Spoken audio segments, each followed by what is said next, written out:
स्वराज मराठीमध्ये आपलं स्वागत आहे। सर्वसामान्यांचा आवाज, निर्भीड, बेधडक, स्वराज मराठी। पाहूया स्वराज्य मराठी टॉप 10 हेडलाईन्स। शरद पवारांनी पवार कुटुंबियांना एकत्र बोलावलं। पुण्यातील मोदी बागेत आज संध्याकाळी कुटुंबाची बैठक। रेवती सुळेंच्या लग्नाच्या निमित्तानं भोजनाचा कार्यक्रम। अजित पवारांच्या विमान अपघातासंदर्भात अधिक माहिती घेण्यासाठी रोहित पवार सीआयडी कार्यालयात, तर कार्यालयात एकही जबाबदार अधिकारी नसल्यानं रिकाम्या खुर्च्यांवर निवेदन ठेवून रोहित पवार माघारी। 1 मे पासून कारवाई सुरू। मराठीसाठी 15 ऑगस्टपर्यंत मुदत। परिवहन मंत्री प्रताप सरनाईक यांची घोषणा। रिक्षा टॅक्सी चालकांना मराठी शिकावंच लागेल, सरनाईकांनी बजावलं। कोल्हापुरात तरुणीचे अश्लील व्हिडिओ बनवून ब्लॅकमेल करणाऱ्या शाहिद संदेला अटक। शाहिदला फाशी द्या, त्यांच्या वडिलांची मागणी। पुलाची शिरोली गावात हिंदुत्ववादी संघटनांचा बंद।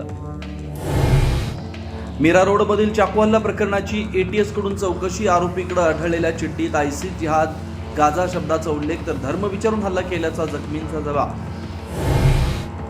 सोलापुरात आधुनिक गारमेंट पार्क तयार करणार मुख्यमंत्री देवेंद्र फडणवीसांची घोषणा। तर पंढरपूर कॉरिडॉरचा दुकानदारांनाच फायदा होणार, फडणवीसांची माहिती।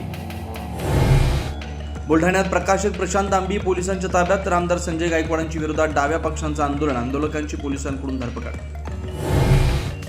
आणि विदर्भातील जिल्ह्यांमध्ये आजही तापमानाचा पारा 44 अंशांवर। 29 आणि 30 एप्रिलसाठी विदर्भातील सर्व जिल्ह्यांना उष्णतेचा येलो अलर्ट। वाढत्या तापमानामुळे उष्माघाताच्या रुग्णांमध्ये वाढ। आता इथेच वेळ झाली थांबण्याची। भेटू पुढील अपडेट सोबत। चॅनलला लाईक करा, शेअर करा आणि सबस्क्राईब करा।